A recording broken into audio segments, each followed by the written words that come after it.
Welcome again to the Git Go. The sewer is backing up in my downstairs bathroom and Pierre is in a mood because there's still too much snow to enjoy the backyard. So there's nothing left to do but dance it out. 4 more, 3 more. Here we go. Let's have some fun.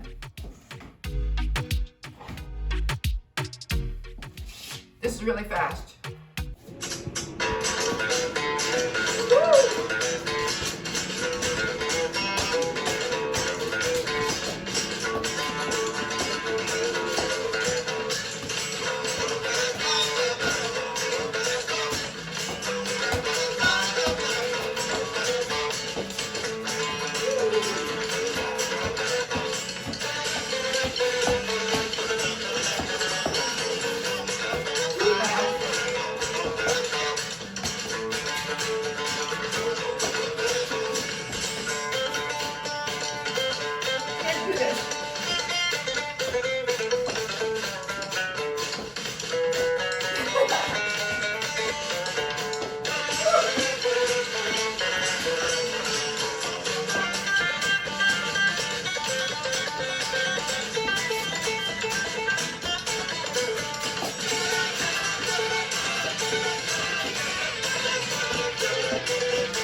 Here, working on these grasses, I am basically just doodling.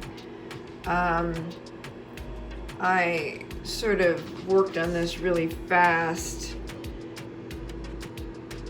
to get the general gist of them, and then I put a dark wash over them.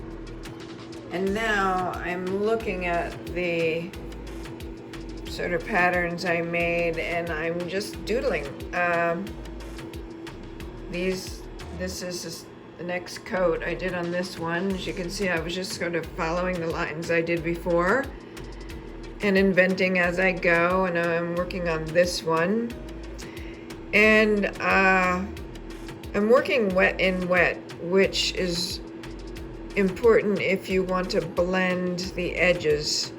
Wet in wet means that you're blending wet oil into wet oil. You're not trying to put wet oil over dry oil, because then you can't really blend the edges. Like all of these layers right here are wet, so when I go over this, because I don't like how bright this green is, I'm gonna get a little duller green here.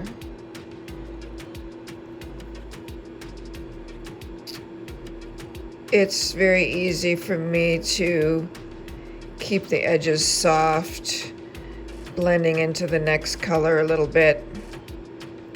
So that's my little tip for today. It is important to know when to let things dry and work on them the next day, as opposed to working on them now. I can't really leave this and go to lunch yet until this is done, because I don't want it to dry.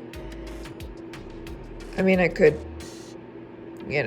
still make it work after it's dry and just go in. Sometimes you can just put some of your medium over it. Some people put linseed oil over it to sort of make it wet again, even though it's just putting a wet layer on top. It's not wetting the paint again, but it helps blend the next layer over the dry layer.